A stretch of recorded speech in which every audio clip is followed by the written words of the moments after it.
வணக்கம் மக்களே, welcome to the venter show. இன்னைக்கு ஷோல நம்ம பார்க்க போறது மெட்ராஸ்காரன் அப்படின்ற தமிழ் மூவியோட ரிவ்யூ. இந்த படம் பாத்தீங்கன்னா இந்த வீக்கெண்ட் தியேட்டர்ஸ்ல அவைலபிளா இருக்கு. இந்த படத்துல ஷேன் நிகம், கலையரசன் மற்றும் பலர் நடிச்சிருக்காங்க. இந்த படம் ஒரு ஆக்சிடென்ட் எப்படி ஒருத்தனோட லைஃபையே புரட்டி போடுது அப்படின்ற தீம்ல அமைக்கப்பட்ட கதை. ஆக்சுவலா இந்த படத்தோட ஸ்டார்டிங்லேயே ஷேன் நிகம காட்டுறாங்க. இவர் ஆக்சுவலா சென்னையை சார்ந்தவரா இருப்பாரு. பட் தன்னோட அப்பாவோட ஆசைப்படி தன்னோட கேர்ள் ஃப்ரெண்டை தன்னோட சொந்த ஊரான புதுக்கோட்டையில வச்சு கல்யாணம் பண்ணிக்கலாம் அப்படின்ற மாதிரி முடிவு எடுத்திருப்பாரு. விடிஞ்சா கல்யாணம்.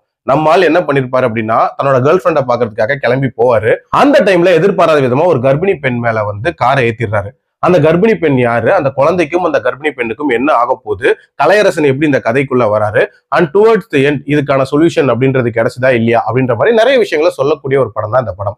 எனக்கு இந்த படத்துல பிடிச்ச விஷயம் அப்படின்றது அந்த சின்ன மொமெண்ட் ஆஃப் மேட்னஸ் அப்படின்றது எவ்வளவு பெரிய பிரச்சனைகளை உண்டாக்கும் அப்படின்ற மாதிரியான ஒரு தீம்ல இந்த கதையை யோசிச்சிருக்காங்க.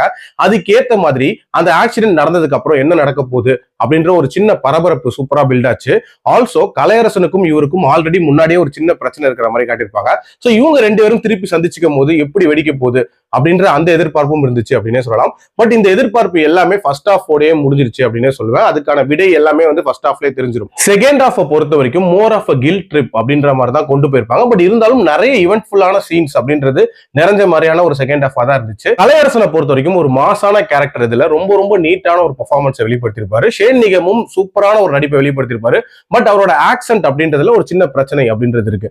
ஆக்சுவலா ஒரு மெட்ராஸ்கார மாதிரியும் பேசியிருக்க மாட்டாரு, புதுக்கோட்டைக்கார மாதிரியும் பேசியிருக்க மாட்டாரு. ஒரு மாதிரி மலையாள கலந்த தமிழ் அப்படின்ற மாதிரி தான் பேசியிருப்பாரு. அது கொஞ்சம் பெட்டரா பண்ணியிருந்திருக்கலாம். மத்தபடி அவரோட பெர்ஃபார்மன்ஸ் எந்த குறையும் சொல்ற மாதிரி இல்ல. டியூரேஷன் வைஸ் 2 மணி நேரத்துக்குள்ள முடியக்கூடிய ஒரு படம் தான். பட் இருந்தாலும் இந்த படத்துல அந்த செகண்ட் ஹாஃப்ல நிறைய பிரச்சனைகள் அப்படின்றது இருக்குதான் செய்யுது. அதாவது பயங்கர ஈவென்ட்ஃபுல்லா செகண்ட் ஹாஃப் வைக்கணும் அப்படின்றதுக்காக ரொம்ப ரொம்ப சினிமாட்டிக்கா அமைச்சிட்டாங்க அப்படின்னே சொல்லலாம். தேவையில்லாத ட்விஸ்ட் அண்ட் டர்ன்ஸ் அப்படின்ற மாதிரி உள்ள சேர்த்திருப்பாங்க.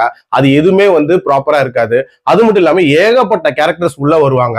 பயங்கர மாசா அந்த கேரக்டர்ஸ்க்கான பில்டப் இருக்கும். பட் அவங்களுக்கான எண்ட் அப்படின்றது கன்வின்சிங்காவே இருக்கவே இருக்காது.